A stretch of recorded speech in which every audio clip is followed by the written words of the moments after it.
मैं शपथ लेती हूँ कि भारत में एवं संविधान के प्रति श्रद्धावान एवं सच्ची निष्ठा रखूंगी जो विधि द्वारा स्थापित है तथा भारत की सार्वभौमिकता तथा सत्यनिष्ठा बनाए रखूंगी तथा अपने कार्यालय के कार्य निष्ठापूर्ण और ईमानदारी से तथा बिना भेदभाव के करूंगी।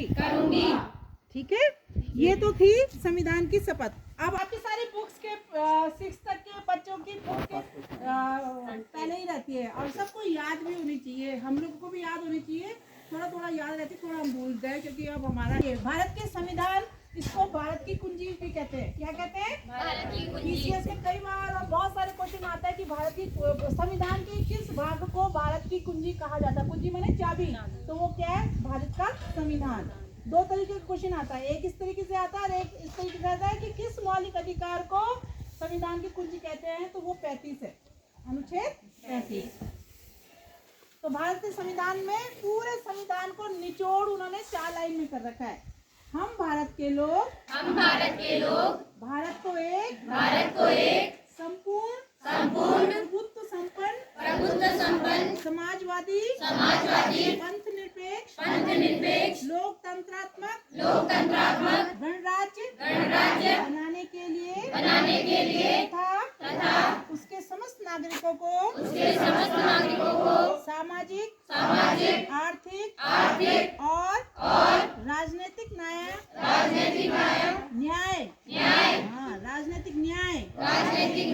विचार अभिव्यक्ति विश्वास धर्म और उपासना की स्वतंत्रता प्रतिष्ठा और अवसर की समानता प्राप्त करने के लिए तथा उन सब में व्यक्ति की गरिमा और राष्ट्र की एकता और अखंडता सुनिश्चित करने वाली बंधुत्व का बढ़ाने के लिए दृढ़ संकल्प होकर अपनी इस संविधान सभा में आज तारीख 26 नवंबर 1949 को इस संविधान को अंगीकृत अधिनियमित और आत्मसमर्पित करते हैं। इसीलिए 26 नवंबर को संविधान दिवस मनाया जाता है।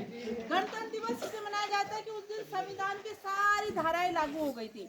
इनमें से आपने देखा होगा कि कुछ 2 शब्दों को हमेशा ब्रैकेट में किया जाता है, वो है संपूर्ण प्रभुत्व संपन्न समाजवादी पंथ निरपेक्ष और लोकतांत्रिक गणराज्य। ये शब्द जो हैं बाद में जोड़े गए। ये कब जोड़े गए? 1974 में 42वां संविधान संशोधन हुआ था। कौन सा?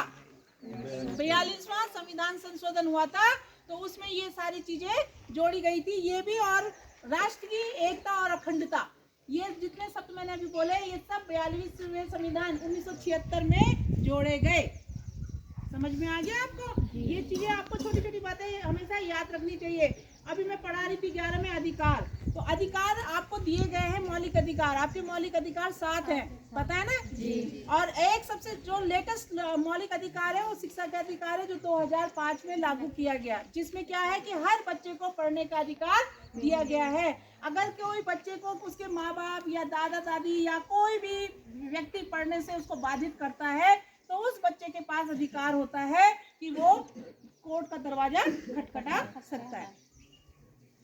समझ में आया? अब पहले ये कई बार बच्चों को समझ में नहीं आता कि जब ये जब ये उसमें था, किसमें? नीति निर्देशक में था। पहले ये नीति निर्देशक में था कि 6 से लेकर 14 बच्चों की शिक्षा अनिवार्य होगी। वो किया तो फिर शिक्षा का अधिकार बनाने की जरूरत क्यों है? और देखिए जोड़ा भी किस में गया है? 21 में, अनुच्छेद 21 में जोड़ा गया है। किस में जोड़ा गया है? अनुच्छेद 21। क्योंकि अनुच्छेद 21 क्या बोलता है? आपको जीने का अधिकार। तो लास्ट सुन रहे हो, ये चीजें तुम्हें कोई नहीं बताएगा।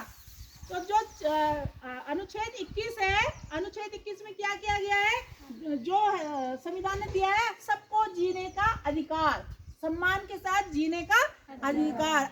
इसीलिए आत्महत्या करना भी एक जुर्म है, ठीक है। वो तो यहाँ की पुलिस थोड़ा सा करती है, अगर कोई अपनी जान लेने की कोशिश करता है तो वो एक जुर्म है, उसके लिए सजा हो सकती है।